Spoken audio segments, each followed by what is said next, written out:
when the elections are done, like when we do elections in a credible way, in a manner that after the election, everybody has got a feeling that this is the true reflection of the election. We are not saying that maybe sometimes elections might be free and fair, but they must also appear to be free and fair. It is not only being free and fair, they must appear. If you look at them, you should be able to say, oh, this was free and fair. But when after elections, majority feel that, okay, this is not a reflection of what happened, what do you expect in such a country? Then number two, I know most people will not like it. A situation whereby you are having a country that is divided, uh, things don't happen well. Like currently, you look at the situation we are in as a country. It is because people believe otherwise. People are losing the patriotism in them, and the people are starting to celebrate when Kenya is hurting. I'm sure if you walk You, around, you you know, have some guys, you know, they'll Mr. celebrate. If Leo, you tell them that, Mr. oh, Leo, our currency has lost value, there's some who will celebrate. People celebrate. That one you know, tells you Mr. there's Leo, no patriotism. Yes. we have to be honest to ourselves. Kenyans are not divided. Kenyans are not in hatred. Like now, for instance, you don't come from, you don't support or you were not supporting the party that I was supporting. But what problem do I have with you? How, whatever choice you had, how does it affect me? If you go to Gekoba today, you see a Luo there selling nyanya, the other side is a Kikuyu, and when they need change, they ask each other. If you go to Madare, people are there interacting regardless of the tribe and all that. Na kama huyu hana chumvi, you go to borrow chumvi to your neighbor. That is how we live, minus politics. So what happens? These politicians, they are so hypocritical that during the electioneering period, they hype the political tension for their political gain to make people feel that there is a problem. Like there is something going on which is very serious. Whereas in their own private life, they talk to each other, they call each other, brother, they visit their children, visit each other. So that is what I normally tell Kenyans. Let us continue living the way we live without politics.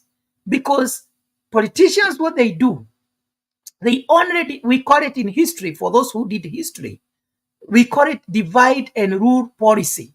Divide rules becomes my subject as Raila Odinga.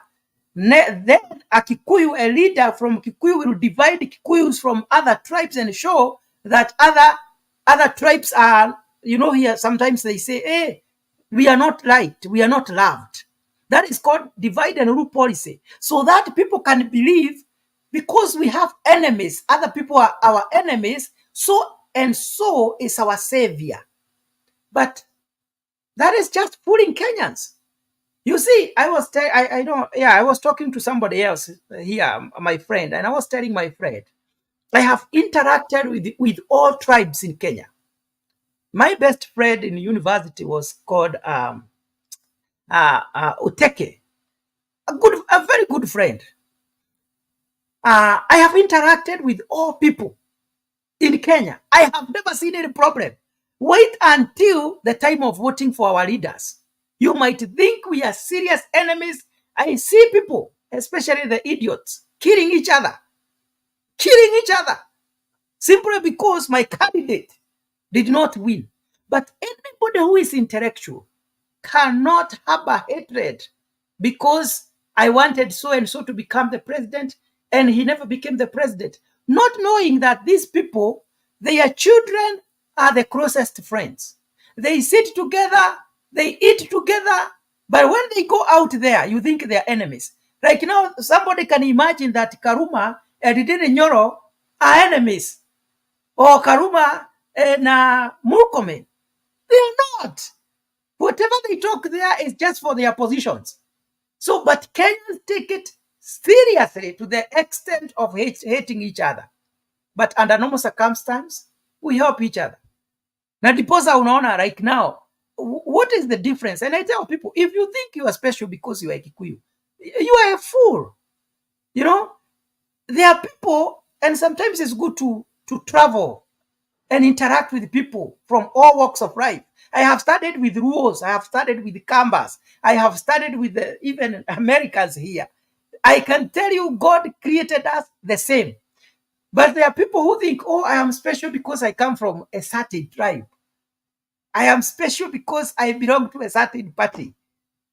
We should come out of that level and start seeing things the right way. Utakuta ya kwamba ukienda kwa darasa utakuta ya kwamba pale kuna Mkikuyu na labda atakushida, na pale pia utakuta wewe ni Mkikuyu, pale kuna Mjaruo, utakuta labda hesabu atakushida vibaya sana. Sasa unashindwa, hii mambo tulikuwa tunasikia wazee wetu wakisema, tofauti iko wapi? I mean, and when we interact and when you reason like now, when we are reasoning here, I don't see the difference between me and Muzarendo. Why should I just be divided from my brother Muzarendo simply because he is a Luo?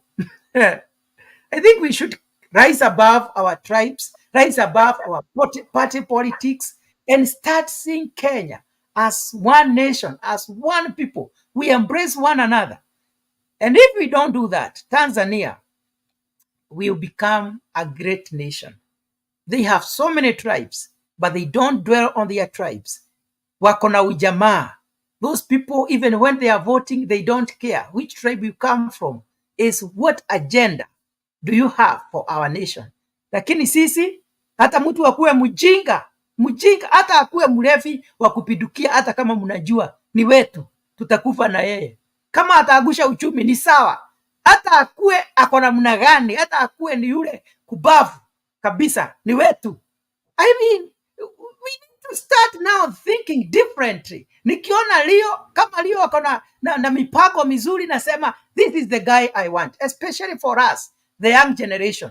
Tusikuwe na hiyo mambo ya imepitwa na wakati ya mtu wetu sijui. I mean, let's proceed. Huwa nakasirika nasikia kuchapa wa Kenya. Mzalendo is really burning. Maybe there is something he wants to say. Let's hear him, then we go to Mr. G. Mr. G still maintains Akuna handshake, and that video was just in the context of politics. I know it is politics. You have to say something nice to please the visitor. I remember when William Ruto had some Luo Nyanza tour, he was given some warm welcoming. He received some praises, and indeed, he left some goodies there. And another thing that is coming, like yesterday when we were here, somebody tried to connect the meeting at State House with the handshake, saying that it is an indication. And again, Kaluma's speech is also trying to say something that maybe we don't know. So let us hear from Muzalendo. How do you analyze this? And is handshake good or wrong? Burab said handshake is not right because after elections, we need to accept and follow and work with the winner without getting involved. We need to do it without being involved or being invited. So, Mzalendo, what is your take? This is my take. Raila Odinga needs the handshake, just like Ruto needs the handshake. They both need each other so that the country can run. As much as we might be talking here, trying to have these hard positions like Mr. G, Raila Odinga needs the handshake more than you can imagine. These people have tested government, they have been in government, they have worked in the government, they know the goodies that comes in government, especially the appointments. And they need also to please their base. There are people who campaigned for Raila Odinga that he cannot give them jobs right now. He cannot give them anything because he's in government. There are so many people he promised that he'll do for them ABCD. There are people who sponsored his campaigns. He cannot give them anything. You can only get something when you take power, like Ruto now. So the negotiations happening in the bipartisan talks that you people are failing to even scrutinize what is happening in those talks is what the handshake is all about. The handshake happened a long time ago. I don't know why you are afraid to say what you see wrong with the Raila Odinga greeting Ruto. There is nothing wrong with it. Politically, there is nothing wrong with it because both of them stands to benefit. If Ruto greets Raila, then that will be an end of Maandamano. You've just said it here that Raila was afraid of so many people dying in Maandamano. So what is the best? What is his best option? His best option, logically, if you went to school, is to find a way where his people are not going to die and talk to Ruto. He can do that through his proxies. He can do that directly. They have got phone numbers. I told you, these people are neighbors in Karen. They are neighbors, just like unlike me and you, who are not neighbors. These people are neighbors. Wanaweza ombana machumvi na mamkate manini. Wanaenda Karen Golf Club wote wanakutana pale, so hata wanaweza kutana kwa choo wakaenda kukojoa. Unafikiri hapo hawatasalimiana? Watasalimiana na watacheka, lakini wakipata microphone, they know that there is a Mr. Leo here who wants to hear Baba's position, who wants to continue agitating for chaos and maandamano. And there is another side that wants peace and development. So there is another side also that wants justice. Now, we were fighting very hard for these groups to come together and talk. Now the talks have begun. You can only talk, you don't talk to your enemy. You only talk to somebody that you have got a mutual understanding with. So the mutual understanding is that when you see the bipartisan talks in Bomas, this is what it means. Raila Odinga and William Ruto are in Bomas and they are talking. Forget about those those people wale wamewatuma huko. Jua tu hivi Raila Odinga ako Bomas na wanaongea na Ruto. Whatever Opio and I is talking at Bomas, it is Raila Odinga's position. Whatever Kinacherigai are talking at Bomas, it is William Ruto's position. So Kalonzo akiongea pale Bomas, that is Raila Odinga's position. And who is Raila Odinga? Who is Kalonzo Musyoka? Raila is Raila's closest ally. So zile wanasalimiana asubuhi kabla waanze talks kule Bomas. Just have this imagination, because I think you guys are lost in a political, what do I call, a political confusion. Raila is already at Bomas talking to William Ruto. So there is nothing that you're going to tell me here that Raila is not having an handshake. He already has it. So anaongea na nani kule? They're already having a discussion.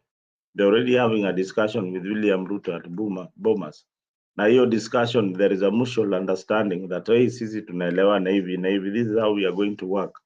So hii ingine yote munasikia ni drama tu, and misunderstanding and misinterpretation of the political situation. The political situation is that the country is calm and Raila Odinga is satisfied wherever he is, and William Ruto is also happy, as you saw in State House during the welcome of the king. All right, I think we get you loud and clear. Let me hear from Mr. G, and our viewers have also shared the link there so that you can join and participate in the talk. So the question we are asking, is it true that handshake had happened or the handshake is in the process? And if it is true, do we need the handshake? Is it good for our country? Ama kila mtu ashikilie tu upande wake na wazidi kuvuta kamba? Mr. G. Thank you, Mr. Leo. Listening to Mzalendo and Mburu, they think that we are still hardliners whereby we still want people to go to the street. I've told you guys that we are not going to the street again. Why? Because our people were killed. Na baba amesema hataki tena mtu wake akufe. So issue of maandamano, hiyo maandamano wachana nayo, hiyo haitatokea tena. So what I'm saying ni kuwa no issue of handshake as it was for Baba and former president. What is happening right now ni ile tu discussion, because the team from Azimio wants this government at least to lower the cost of living, to handle that issue of cost of living, and appear they want to find a formidable solution on this issue of electoral justice, electoral, what do you call it? Imambo election. They want to find a way whereby at least in the future kunaweza kuwa na transparency when things happen. They want to see a country whereby at least kila kitu inaweza fanya ni transparency. What has been happening all over around miaka zote hizi ni kuwa people have been voting their guys, lakini wale watu ambao wanapewa cheo ni watu ambao hata hawako, ni watu ambao hawajachaguliwa. So the issue of boomers ni mambo ya kukaa chini and to try and find out a way whereby our people can live in an affordable way. Say things are not working in Kenya. Economy is bad. Dollar imeanguka kabisa. And people are going through a lot of pain. But still, the person ambaye anafaa awe anasaidia, who is the president ambaye ni Ruto, is the person ambaye hata ni kama alisahau watu wake. I think we can mute. I think kuna zile mic ambazo ziko on na kuna hizo makelele kiasi. So when I talk about handshake, that there's no handshake, what I'm saying ni kuwa there is no handshake kama ile ambayo ilikuwa ya Uhuru na Kenyatta, ya Uhuru na Raila. What will happen ni kuwa Baba amekubali kufanya nini? Kuachana na hii mambo ya watu kwenda kwa street kuuliwa tena. Hiyo ndio mambo Baba amekataa, hataki tena mambo kama hiyo. So what will happen? He's going to give this person, this government humble time kufanya kazi yao. Hiyo atawaachia. Hata kuwa na mambo ya kuitisha maandamano ama nini, no. But remember, Baba working with this government is a fallacy. Haitai happen. That is my views. But on the issue of Mburu, that sijui port ilirudishwa Mombasa, port haikurudishwa Mombasa. And maybe, okay, I'm not speaking with this, nani, unaweza kuja kuambia watu kama port ilirudishwa Mombasa. Kuja waambie wasikie, I'm talking to them, alafu wanaona kama nadanganya. Just tell them about port. Kama ilirudishwa ama ikurudishwa. Just come and tell them.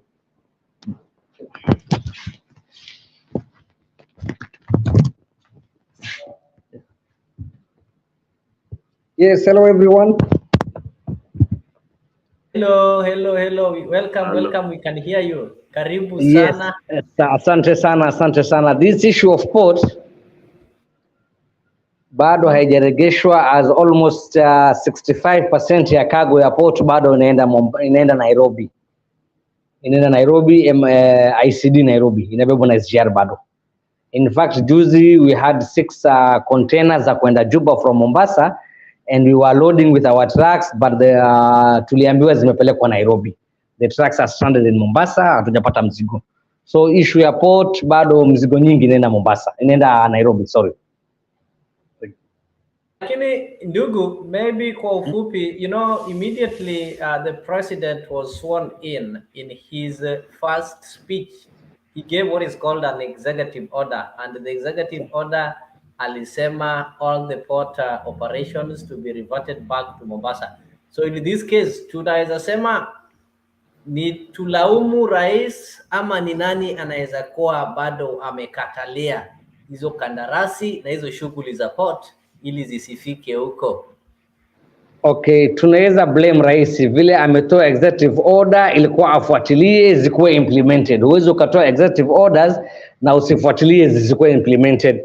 So ni yeye ilikuwa afuatilie zikuwe implemented na kazi iendelee kutoka hapo. So alitoa executive order lakini no implementation took place.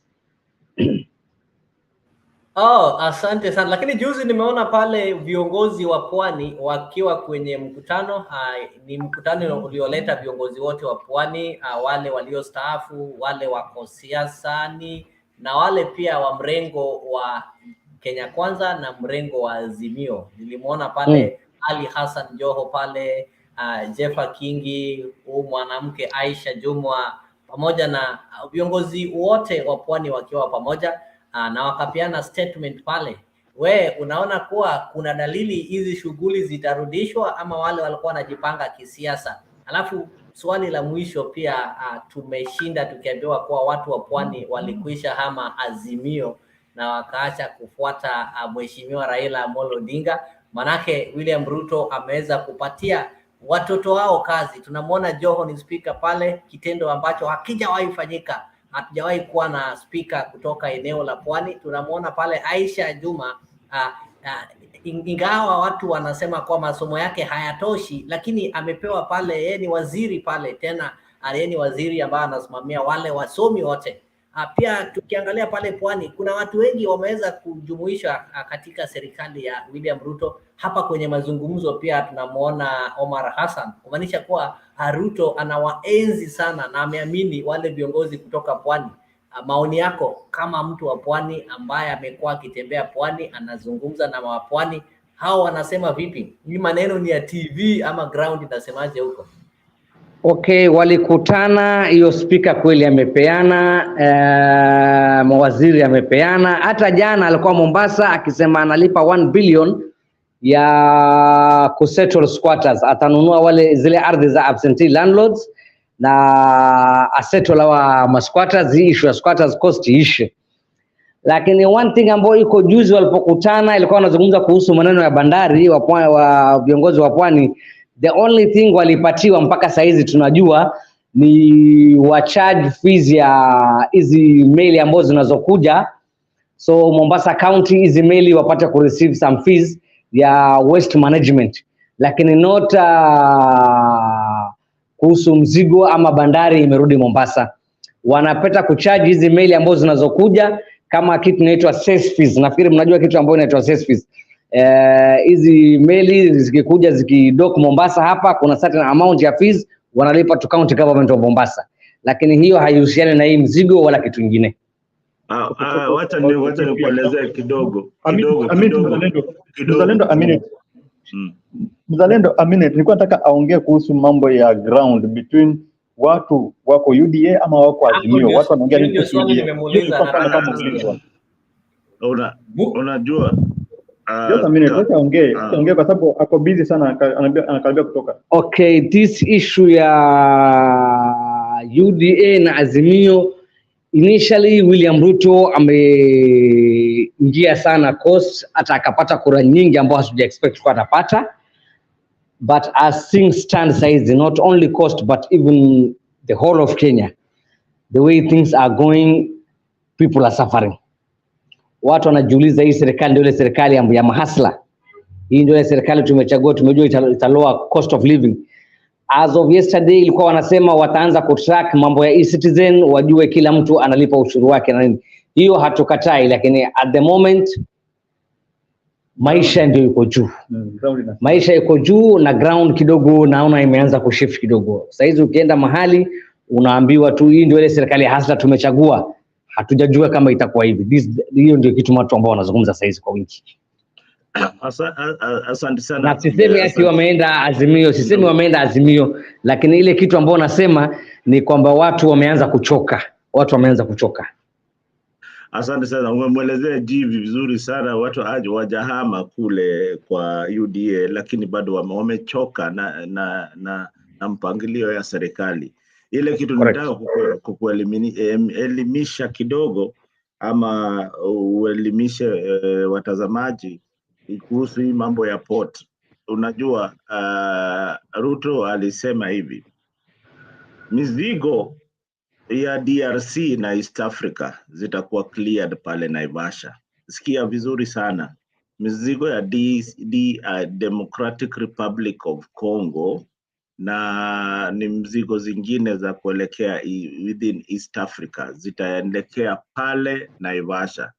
And sababu alisema hivi, sababu ya Uhuru kutengeneza hiyo inland port ya Naivasha, na mkalalamika sana juu ya hiyo inland port. Wengine walifurahi, but hamkujua ni sababu gani hiyo services ilipelekwa pale Naivasha. Hebu kwa fikira yako unafikiria ni nini aswa ilifanya serikali ya Uhuru ipeleke hiyo services ya macontainer pale Naivasha? kwa fikira yako tu, hebu niambie ni nini ilifanya serikali ifanye hiyo uamuzi? Serikali kufanya uamuzi ni kuua wakazi wa Mombasa na kuwapokonya rasilimali yao ambao walipatiwa na Mungu. Hata tukifuatilia, even though hatukuwa hapo, tunasikia story mingi. Kulikuwa na wakati mzee Kenyatta alikuja, alipiga mahesabu ya kwamba hii port na hii bahari itahamishwa vipi ipelekwe kule kwao. Hiyo ndi story Mombasa inaendelea. Inasemekana baada ya miaka 50-60 ndio hiyo dream imekuwa kweli, imehamishwa, imepelekwa kule. Kwa sababu saizi ukikuja ukitembea Mombasa, the only thing ambayo imebaki ni showrooms na banks. No any other office. Hata ofisi zote za hii barabara ya Moi Avenue, ofisi zote ziko empty. Hata nyumba zimeshuka bei kwa sababu kazi yote tangu ishift iende upande wa Nairobi na Naivasha, so watu ilibidi wafuate hiyo kazi waende huko. Another thing, naona kuna petrol station nyingi along kutoka Mariakani mpaka Jomvu and Magongo. Most of them walianza kufunga biashara, wanauzia tu pikipiki mafuta.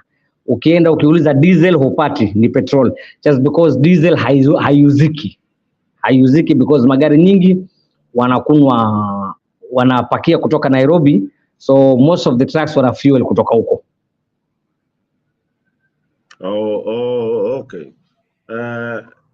Acha nikuelezee hiyo mpangilio ya Uhuru ilikuwa hivi. Watu wanaweza sema alikuwa anataka kuhamisha bahari. Hiyo ni ndoto. Bahari utahamishaje? Ishahama boss. ile kitu lazima mjue, ninyi watu wa pwani lazima mjue kuishi na watu wengine pia. Pwani sio yenyu, pwani ni ya Kenya wote, na kweli ni rasilimali yetu sisi sote.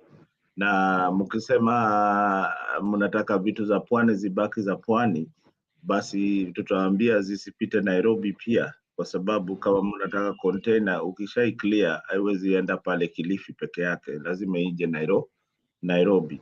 So lazima tujue vile tutaishi, tutanini pamoja. Haya, hiyo sikiza kwanza nimalize, najua utataka kujibu. Uhuru alileta hiyo maswala ya kupeleka haya container Naivasha, kwa sababu ile standard gauge railway haikuwa inaleta biashara, na walikuwa na deni ya zaidi ya bilioni 400 ya kulipa. So wakaangalia ni nini ile uko nayo. Kama wewe ni biashara, ni president, unaangalia ni rasilimali gani uko nayo ile unaweza tumia kulipa ile deni. Ile tukishamaliza kulipa deni, tupate faida ya hiyo standard gauge railway. So kuhamisha mizigo iende Naivasha ilikuwa aswa tu njia ya kulipa deni ya standard gauge railway, lakini sio kunyang'anya watu wa Mombasa biashara zao. Ilikuwa ni njia mzuri ya kupunguza deni, na hiyo deni pia unailipia kwa kodi. So lazima muangalie na mzingatie uchumi. Haya, sema Mr. G, swala yako. Unajua ukiongea the way you are talking, unasahau kuwa we have transporters ambao walikuwa wamechukua matruck with a loan, na ilikuwa ni lazima wabebe mzigo ndio waweze kulipa that loan. But sasa what is happening ni kuwa gari ziko, mtu hawezi beba mzigo kwa sababu mzigo umepelekwa by force Nairobi, amepelekwa by force Naivasha. Truck yake imebaki kwa Mombasa, hakuna mzigo, hakuna bana analipa deni. That is something that we are forgetting. Kumbuka wakati Uhuru alikuwa hapa, hata tukiongea mambo ya SGR, kuna wakati alikuja akaelezewa kwa kitu ambao anafanya ni ngumu, ni mbaya. Wacha kufanya hivyo. Nani walalamika? In fact waliandamana, transporters waliandamana. Alifanya nini? Alisema sasa tutakuwa tuna choose ukiwa wapi? Kule tuseme for example nimechukua mali Dubai. Kuna kitu inaitwa BL. I will indicate on that BL kwa mzigo wangu nataka ishukie Mombasa. Unasikia? Kwa sababu what was happening wakati wa Uhuru, Mimi nina container yangu inafaa ishuke Mombasa na niuze hapa Mombasa. But container ikifika Mombasa inapelekwa direct Nairobi. Inafaa nitoke Mombasa nipate Nairobi nirudishe tena Mombasa. So what happened now? So what happened? Kidogo kabla nisahau Mr. G, kabla nisahau swali tu moja tu tusaidiane hapa. Ukienda kuchukua loan, tumesema watu wamechukua loan wakanunua truck. Ukienda kuchukua loan ujenge nyumba ya kukodesha kwa wateja, alafu ukose wateja wa kuingia kwa hiyo nyumba, unalaumu serikali? No, hawezi compare between nyumba na gari. Wateja walikuweko lakini imechukuliwa. Hiyo kazi imechukuliwa. Sasa zile ulikuwa unachukua lori, serikali ilikuwa na kugarantii that itakupatia hiyo biashara? No, but biashara ilikuweko. No, biashara ilikuweko. The business was there. The government does not guarantee your business, the safety of your business, but the government gives you an opportunity to do business. Alafu Mzalendo, kuna kitu moja ulisema, ukisema tujue ya kwamba pwani ni ya Wakenya wote. Hakuna watu wanajua ya kwamba pwani ni ya Wakenya yote kama wa pwani. Ushahidi ni kwamba wewe angalia tangu Kenya ipate uhuru mpaka leo, viongozi wote wa bandari 70% au 80% wametoka wapi? Na tunajua ni Wakenya wenzetu. Alipata hiyo kazi kulingana na elimu yake na masomo yake, hatukatai. Anyone can come and work here. So the minute utakuja utasema tujue ya kwamba pwani ni ya watu wote, na tunajua ya kwamba wanaofanya pale kazi ni Wakenya wote, itakuwa ni kama ambaye sijaelewa bado. Kuna wakati MD wa KPA, Kenya Ports Authority, watu wa coast leaders wali demand lazima awe mcoast. Hiyo ilifanyika kama umezaliwa ama bado ulikuwa unapangiwa?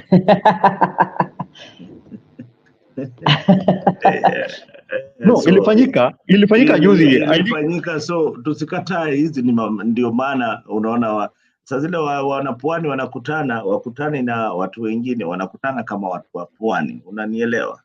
Wanakutana na watu wa pwani kujadiliana masuala yao kama watu wa pwani. Unaona watu wa nje wako pale? Hapana, wanajadiliana kama watu wa pwani, njia zile watalinda rasilimali zao na wapate faida ya rasilimali zao. But ile kitu mimi nasema, na hiyo ndio maana uchumi wa Afrika na Kenya inazidi kuzoroteka, kwa sababu tunazingatia ukabila na tunazingatia ubinafsi sana. So hiyo ndio shida. Haya Mr. G, endelea bwana, sauti yangu inazidi kupotea, mimi nataka kwenda kulala. Leo unajua Mzalendo unaendelea kudefend the government, yet Mombasa imekufa kabisa kukufa, and you're saying ati wamerudisha mzigo, sijui wamerudisha nini Mombasa. There's nothing wamerudisha Mombasa bana. Sisi tunaishi hapa, hatuongei tukua tunaishi tuko nje ya Mombasa. Nimekuambia mizigo zile zinaenda pale, mizigo zile zinaenda pale Naivasha, ni mizigo zinaenda Democratic Republic of Congo na Rwanda. Zile mzigo zinaenda pale peke yake. Mzalendo, ushaikuwa Mombasa?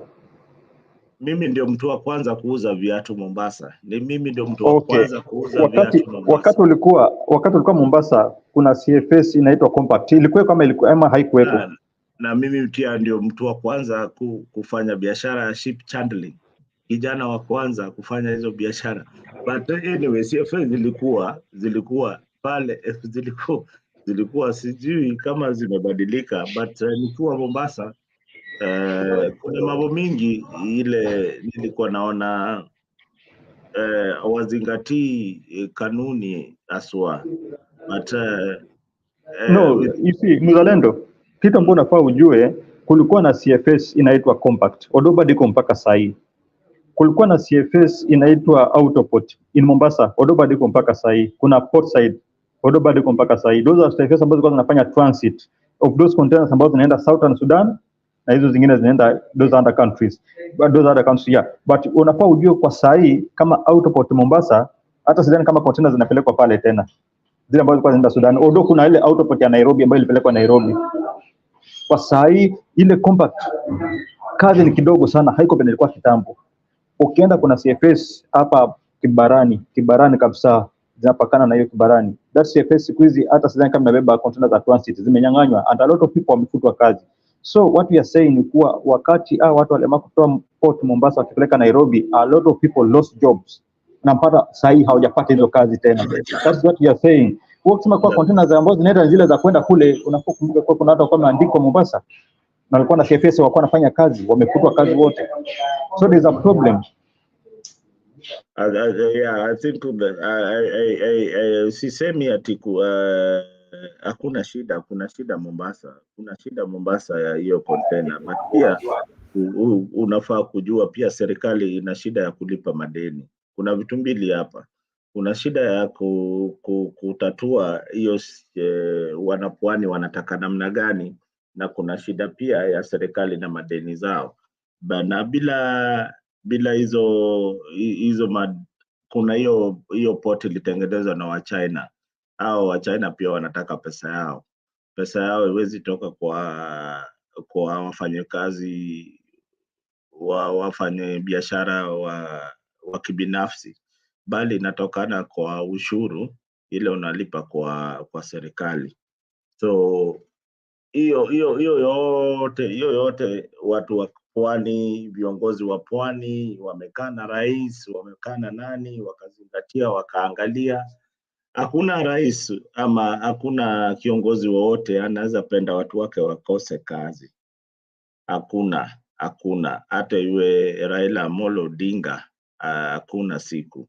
Hata iwe ni Uhuru Kenyatta, hakuna siku. Lazima waangalie ile benefit ni namna gani, because at the end of the day loans ziki-accumulate bado wewe utazilipa tu na bado utacomplain tu juu ya serikali juu ya ushuru. Hayo tu ndio naweza sema kwa ya leo. Mr. Leo mimi naona niweze kulala kidogo juu niko na wana niingie kazini, so tumepiga show. Okay, before tumalize Mzalendo, one thing you need to know that utakuwa una tax watu wanalipa madeni and yet unaishi extravagance life.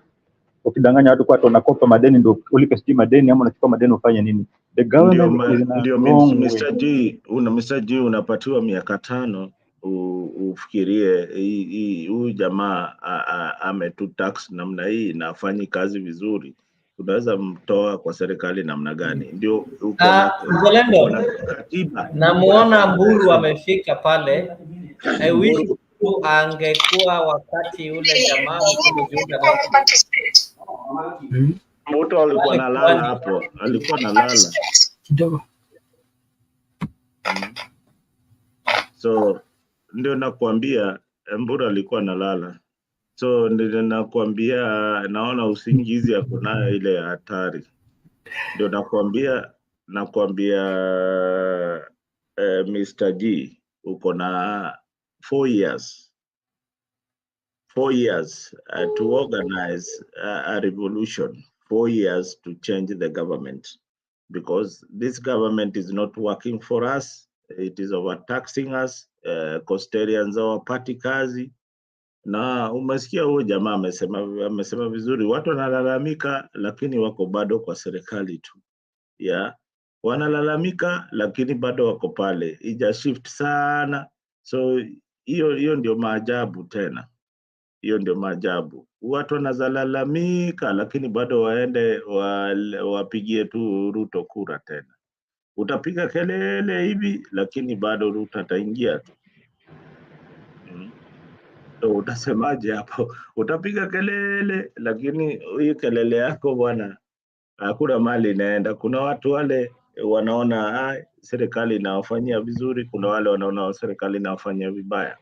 Lakini kwa ingekuwa wewe kama mtu wa Azimio, ingekuwa mnajiandaa vizuri, hii ndio wakati ilikuwa mwafaka kabisa kutoa hii serikali juu ya uchumi na juu ya ushuru. Ingekuwa bahali mzuri sana, lakini hamjui kujipanga bwana. Mnapangwa, hamjui kujipanga. Hamjui kujipanga kabisa kama Azimio. Kazi yenu ni kulalamika tu na kurudi pale mlikuwa. Saa hizi mngekuwa mnajipanga, mnasema wacha tuchukue hii kura ya Pwani hapa pale. Raila tulizembea kidogo, Ruto akaingia, wacha tuangalie vile tutaingia, tuchukue hao watu warudi watupigie kura. Lakini hamjui kujipanga, hamjui kujipanga, na wakati naenda na muda mpo, mtapangwa tena 2027 mkuje tena kutini, watu wanalalamika sijui bla bla, kura ilibiwa, kura ilifanya nini. Sasa ni wakati wa kujipanga. Mnajipanga kweli? Hapana. Mnajipanga kweli? Mimi mnaangalia vile mtaingia kwa serikali. Hamkuna kujipanga, mnaangalia vile mtaingia kwa serikali. Lakini 2027 huyu jamaa ataingia maybe even unopposed, yani hakuna mtu atasimama naye. Wewe mwenyewe umeshakataa hapa na ukakataa kabisa. Kalonzo hawezi simama na Ruto, atashindwa asubuhi mapema sana, na huyo ndio mmemweka pale mbele. So angalia 2027 bado utalalamika tu mpaka 2032 because hauna candidate. No, Mzalendo, I agree that there's a problem in Mombasa, and the problem is leadership. Wale leaders ambao tuko nao Mombasa, they are not working hard to take these people. And that's why I told you that it is easy for our people to be taken na chura na mambwe hawaende. Why? Kwa sababu leadership is bad. Leadership haiwaleti pamoja. No people from Azimio wanakuja kuongelesha vile Joho alikuwa akifanya kitambo. Even Joho hakuplay a big deal sana kusaidia watu wa Mombasa, na that's why watu wa Mombasa walimkataa. Most of watu wa Mombasa walimkasirikia, mostly the businessmen, kwa sababu walumia under him. But Joho ikifika upande wa chama, akiwa bado yuko pale, he used to fight for that chama, he used to sell that chama.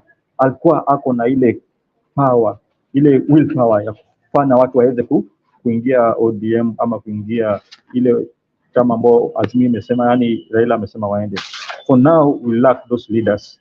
That's why sahi kila kitu kuko cold, yani we are lukewarm sahi, iko cold. And as you are saying, sahi it was the best time baba angeweza kuja kuma watu wake hapa Mombasa, at least achukue wale watu wake awarudishe, because here watu wengi hawataki kusikia mambo ya UDA. Those guys wamechukua UDA kama waongo. UDA waliwadanganya, that's why they don't want to listen to them. Wanalalamika au watu si wale ambao walikuwa na expect, na that was the opportunity ambao baba angetumia, but baba is not taking the opportunity. Just talking about the bipartisan, which it will never help ama haitasaidia much vile kwa nataka. Well, Mburu. Yes, sir. Maliza, we wind up this particular. Yes. It has taken several hours, which is okay. And I was enjoying the show, listening to Mr. G. Mr. G, you need to come to terms with the change of events, so that you are not left behind with what is happening.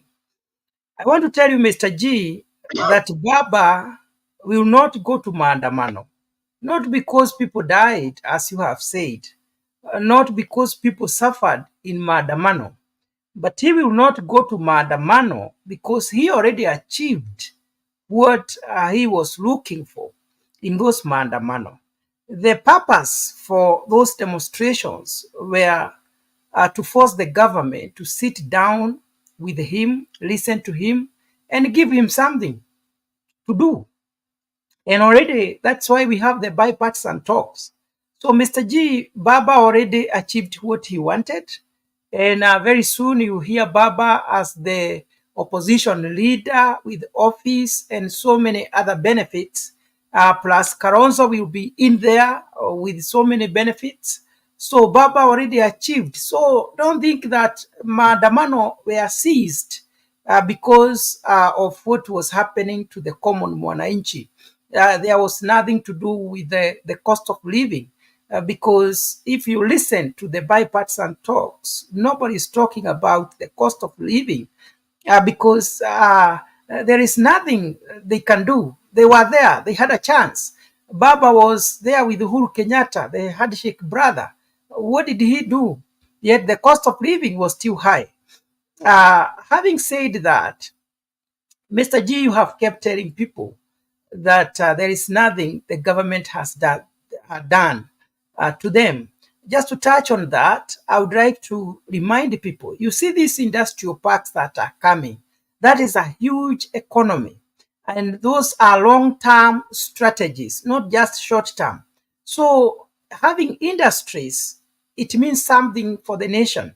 It means that we're going to expand in our exports. It means that we're going to expand in how we interact with the international community. I just want to remind you, Mr. G, that today America is the largest partner of business in Kenya, something that has never happened since independence. And this all is happening because of government strategies and good strategies for that matter.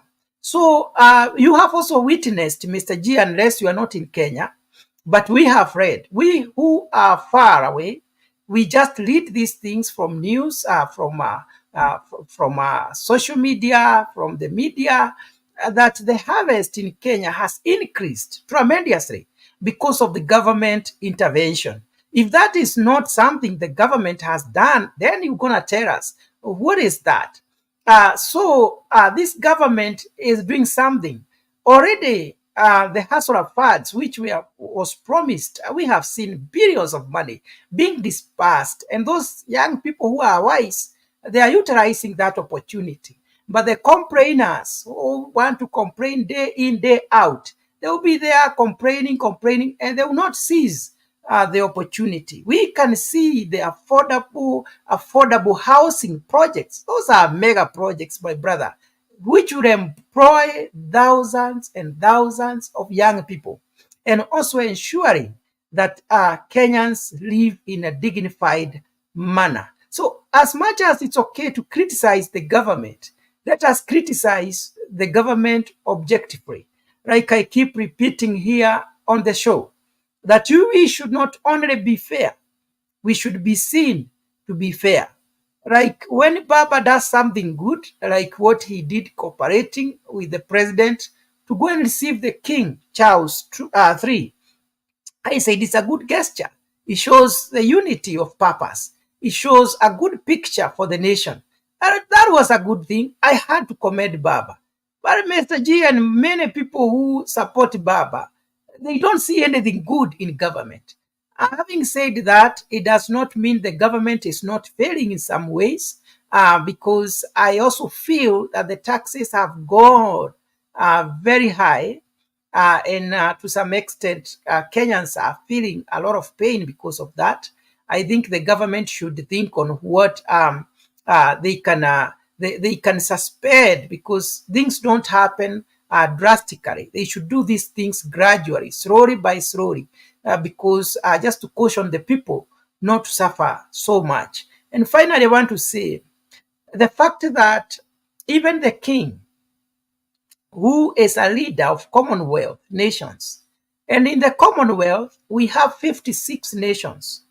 He has left all those other nations and has chosen Kenya as a country of his first destination.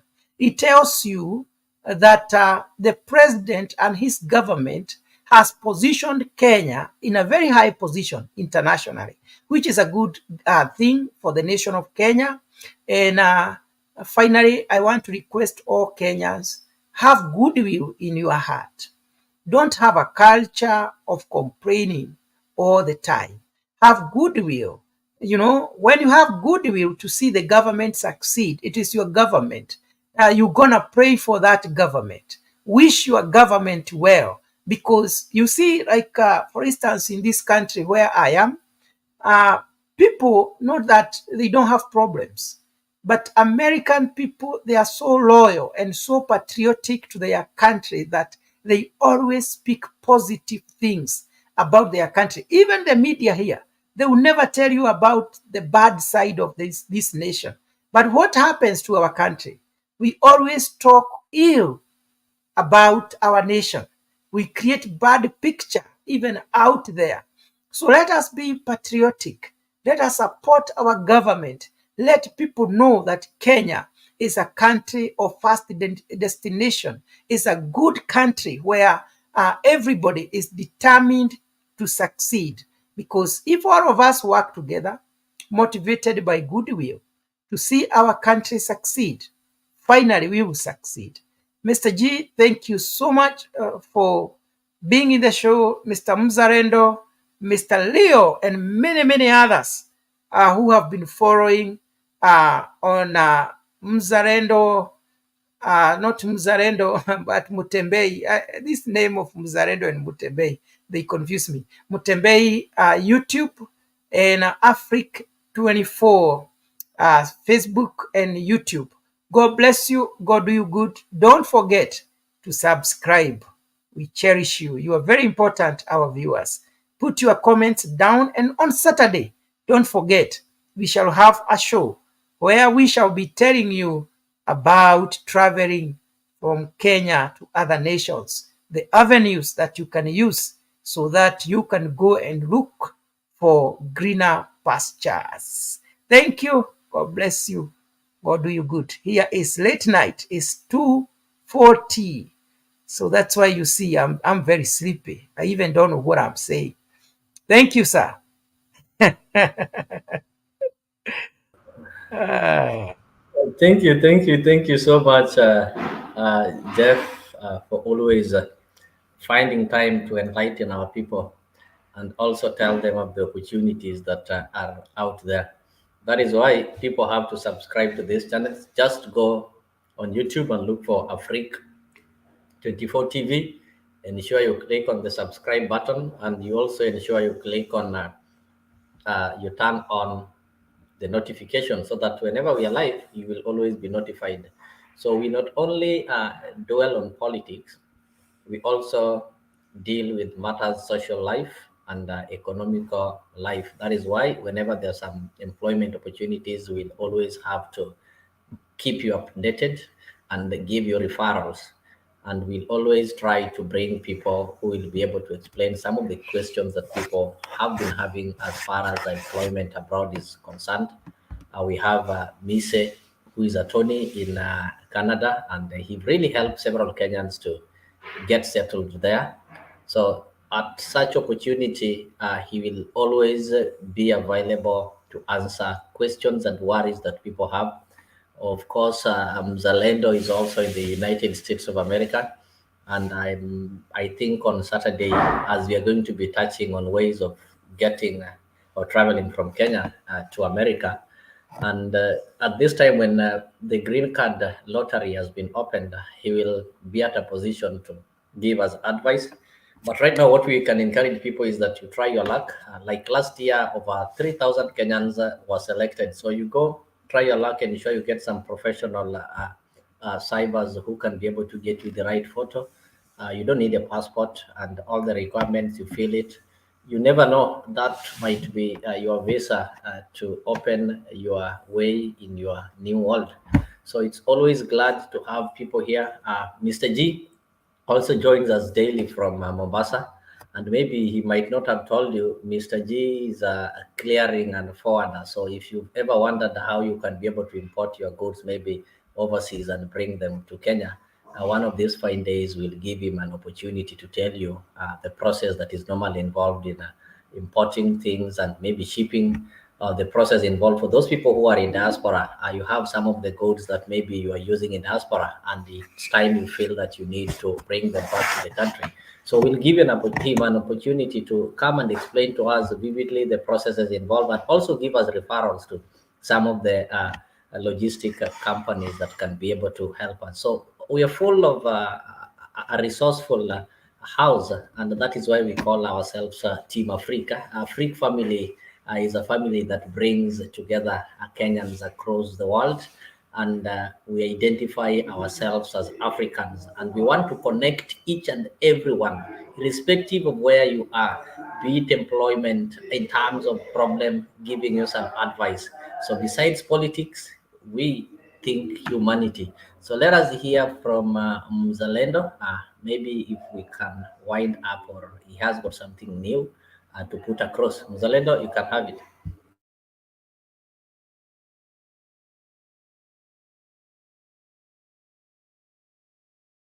Unmute yourself. Unmute. Good. Look, you can hear me now. Loud and clear. Well, I want to thank our viewers. I want to thank everybody who has been part of this show. Kama kawaida, I want to thank Mr. G. Your insight is very, very good. And we would like to hear from the locals, just like the gentleman who came and told us what is happening in Mombasa and how the people in Mombasa feel. This is the show whereby you will be informed, just as Leo has said. We have done enough hours in this particular show. I'm almost losing my voice. See you again tomorrow, same today later, same time as we approach the weekend for more entertainment and for more news from Africa Diaspora 24. Thank you. Thank you so much. Mr. G, you are parting shot. No, I think I just tell my viewers that the very important was, and they should join and subscribe mostly, kwa sababu what we are discussing and what we'll be discussing on Saturday, I think it of much beneficial to most of these people. We know that in Kenya right now, most of the people hawana kazi, and some of them wanafikiria kwenda kutoka nje ati kwenda kutafuta kazi nje. So what we'll be discussing on Saturday, it will be of a great beneficial to them. They should join more, subscribe more, and come na kusikiza venye wanaweza fanya waanze kusafiri na waende wapate kazi pia kule nje. On Mombasa and on Kenya, I think economy is bad, and as much as we are still waiting, as we are told with Kenya Mzalendo that we should give this government time, I don't think if there's a time to give them, because we've given them, they told us that tuwapatie mwezi moja, miezi mbili ama miezi tatu, and imefika mpaka kuambia tungoje for 3 months, 3 years. Sasa tunaambiwa sijui tungoje mpaka 10 years ama 5 years. So those are things that will never happen. And for those people still thinking that they'll get benefit from this government, hiyo ni kitu anafaa sahau. Kila mtu ajifunge mkanda, ajikaze mwenyewe na ataweza kula, but with this hakuna lolote. On the issue of Raila and Ruto being close friends, hiyo ni obvious. Those politicians they are just friends. Watakuja kwa media, watapigana, lakini wakifika jioni wanaenda nakula huku, wanakula pamoja, wanapiga story. We saw it last night wakati baba alienda Palace House. Alikuwa anapiga story na kina Osoro, and yet Osoro ndo people ambao wamekuwa kimtusi sana. Okay, I have a call. Back to you guys. Thank you so much. And to our viewers, in Swahili we say kilicho na mwanzo hakikosi kuwa na mwisho. Tumefika tamati ya show yetu ya leo, na hatuna budi kuaga kwaheri na kuambia amue salama, take care of yourselves as we meet next time. And just to prepare you, on Saturday we are going to have a special edition whereby we are going to tell you how you can be able to dare abroad. We are going to bring in experts, people who managed to get out of the country, people who managed to get people out of the country, and people who managed to assist people out of the country. So we will be looking into various opportunities that are found outside the country. We know within Kenya right now, there's a problem of unemployment, and the government can't be able to employ everybody. So we are going to mobilize, we are going to pull together people from different regions so that they can be able to tell us their stories, how they made it outside there, and they can also be able to give us a glimpse of the opportunities that are available and the procedures and the processes.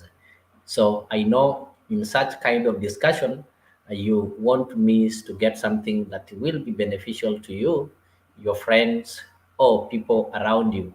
So to ensure you don't miss it, just set your alarm.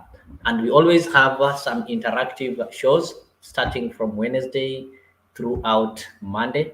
So you keep it here from Wednesday, 8 a.m. East African time, we'll always have the morning talk show. So we love you, otherwise, we like you, and we depend on you to keep on bringing you this kind of show. So the only way you can support us is just taking a minute to click on the like, share, and subscribe. With all those that we discussed today, I wish you good night, good evening, and good morning from wherever you are.